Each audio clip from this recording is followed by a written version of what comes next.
చాలా విప్లవాత్మకమైన రికమెండేషన్స్. దీన్ని ప్రభుత్వాలు ఎలా అమలు చేస్తాయనేది పెద్ద ఛాలెంజ్. చాలా కమిషన్లు రిపోర్ట్లు ఇచ్చినాము. కొఠారి కమిషన్ నుంచి చూస్తూనే ఉన్నాం. రాశారు ఒకరు కొఠారి కమిషన్ అమలు చేస్తే చాలేవా ఇవన్నీ ఎందుకు అని. సరే, ఏదో ఒకటి. కొఠారి కమిషన్ 64 ఇప్పటికి చాలా మారింది. ఇప్పుడు ఉన్న పరిస్థితుల్లో ఇప్పుడు కమిషన్ ఉండవలసిందే. అండ్ ఈ కమిషన్ అమలు చేయడం అనేది ఒకటి బడ్జెటరీ ఇష్యూస్, రెండోది టీచర్స్ అండ్ విద్యాశాఖను, నాట్ జస్ట్ టీచర్స్, ఎంటైర్ విద్యాశాఖను అకౌంటబిలిటీ, అవుట్కమ్ ఏంటి మీ అందరితోని, సెక్రటరీ ఎడ్యుకేషన్ దగ్గర నుంచి మొదలైతే టీచర్ వరకు మీ అకౌంటబిలిటీ ఏంటి అని అడిగిన కమిషన్ ఇది.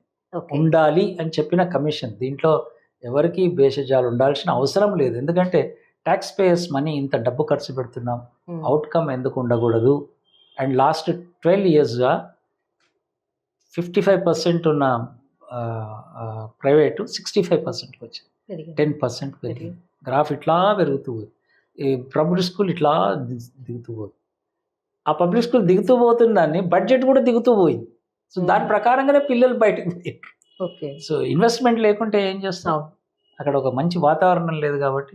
సో ఇవన్నీ క్రోడీకరిస్తే పిల్లల కేంద్రికంగా పెద్దల ఎన్ని సమస్యలు ఉండవచ్చు, డిపార్ట్మెంట్ ఉండవచ్చు, ఇంకా చాలా ఇష్యూస్ ఉండవచ్చు, కానీ పిల్లలను దృష్టిలో పెట్టుకొని చేసిన ఈ కమిషన్ రికమెండేషన్స్ చాలా గర్వంగా ఉంది మాకు ఇటువంటి రికమెండేషన్స్ ఇచ్చినందుకు. అండ్ ఇది నిలిచిపోతుంది. ఇది ఎవరైనా ఏ గవర్నమెంట్ వచ్చినా దీన్ని రిఫర్ చేయాల్సి వస్తుంది.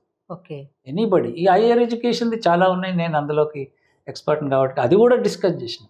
ఇంజనీరింగ్ కాలేజెస్, పాలిటెక్నిక్స్ అన్ని ఎక్స్పర్ట్ కమిటీస్ వేశారు. మనం అందరం ఎక్స్పర్ట్స్ కాదు కాబట్టి ఎక్స్పర్ట్ కమిటీస్ వేసి వాళ్ళ ద్వారా ఇన్పుట్స్ తీసుకొని కమిషన్.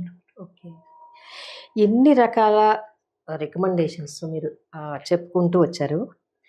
అంటే నిజంగా అంటే బడ్జెట్ కేటాయింపు మీదనే ఇవన్నీ ఆచరణ సాధ్యమవుతాయి. అది ప్రభుత్వం వైపు నుంచి జరగాల్సినటువంటి పనిగా. ఇన్ని రికమెండేషన్స్ విషయం బయటికి ఏమీ రాకుండా ఒక 4-5 రోజులుగా టీచర్స్ వైపు నుంచి చేసినటువంటి రికమెండేషన్స్, లేకపోతే వాళ్ళ గురించి మాట్లాడినవి మాత్రమే ఎందుకు ఫోకస్ అయ్యి టీచర్స్ విషయంలో మీరు చేసిన రికమెండేషన్స్ ఏంటి? ఐ థింక్ పేరెంట్స్ దీన్ని ఎంజాయ్ చేసి ఒక ఆహ్వానించవలసిన ప్రక్రియ ఇది. పేరెంట్స్ అసంఘటితంగా ఉన్నారు.